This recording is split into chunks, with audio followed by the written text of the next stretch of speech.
We were at home.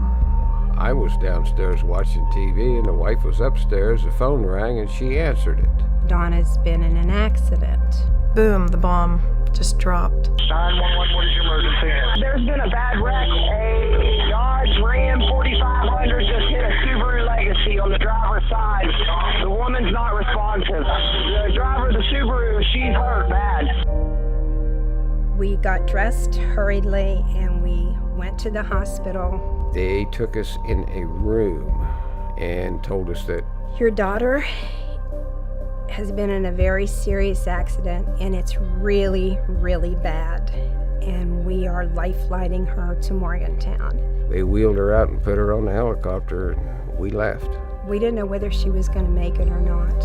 And to be quite frank with you, I honestly thought my daughter was going to die.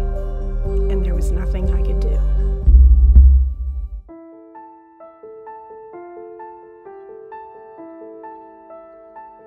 We got to Morgantown, went to the emergency room. Told them who we were and why we were there. And the next thing I know, they sent out a minister from the hospital who guided us back through the emergency room.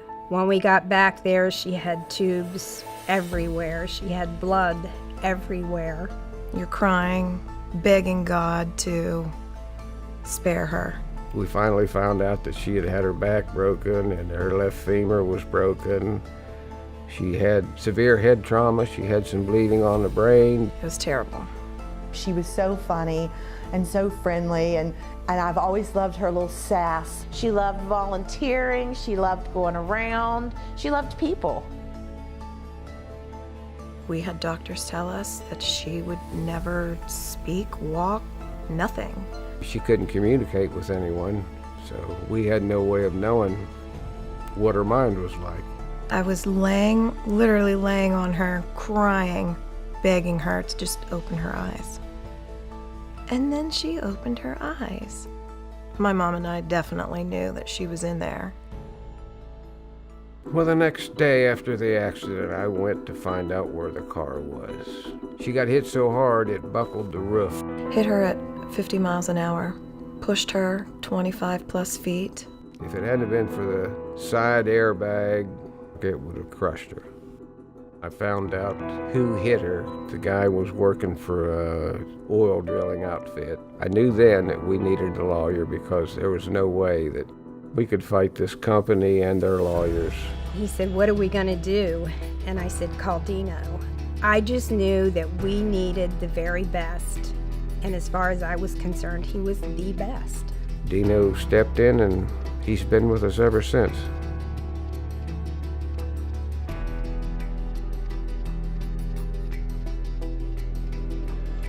As soon as Don Collins, the father, called me, I went right to Ruby Memorial Hospital. When I walked into the ICU at Ruby, it was bad. It was really bad.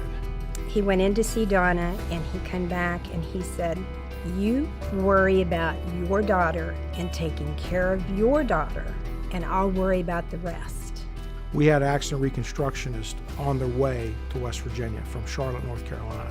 Because what we don't want to do is lose evidence. We don't want the skid marks to be washed away by rain. We don't want people's memories to fade.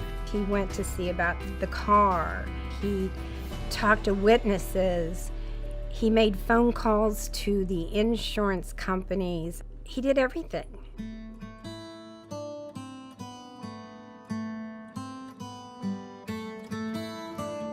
The key to this case was what the trucking company failed to do to protect the general public, and specifically Donna Collins, from their own driver. I was so angry. I was angry that a big company would put somebody behind the wheel that wasn't qualified. As we dug into this driver, we find out that on the day he was hired with this company, he had already had 2 DUI convictions and was a fugitive from justice. He was nowhere near qualified to drive that vehicle. And 30 days later, he blows into Donna Collins and almost kills her. We knew this trucking company was in trouble, and they knew they were in trouble, and we had them. And we were never letting go until they paid what they needed to pay to take care of this girl. We went to mediation. They came out with a couple ridiculous offers. We just got up and walked out. Dino told him, talk to me when you get serious. You get serious about this, we'll come back and talk again. Dino talked to us about a life care plan. He set up what it would cost to financially take care of Donna for the rest of her life, what a hospital bed would cost, physical therapy, about medicines, about when she gets older, what she's going to need. So he had this drawn up, and he fought diligently with the insurance companies because, believe me, they didn't want to pay for it. At the end of the day, the trucking company knew that they had no choice but to pay the family the fair value of this case and the value that was going to take care of this young lady for the rest of their lives. If it wasn't for Dino, we wouldn't be in the situation that we are right now. We got what we wanted for her lifetime care plan. She has enough money, she'll have someone to come in and care for her. She'll have enough money for a home that she can feel comfortable in, where she doesn't have to struggle around to get a bath or to struggle in and out of bed. When I'm gone, I know there's finances that will take care of her. A trust fund has been set up. These people are going to see that she gets the very best when we're not around. The thing that gives me satisfaction in this is that we did what we promised we would do. And I think they would tell you, and I think everyone who knows anything about this case would tell you, that we fulfilled that promise. God saved our daughter, but he also gave us Dino to take care of our daughter. Dino's everything to me. He's helped us a lot. Family-wise, he's been there through thick and thin. I couldn't ask for anything better.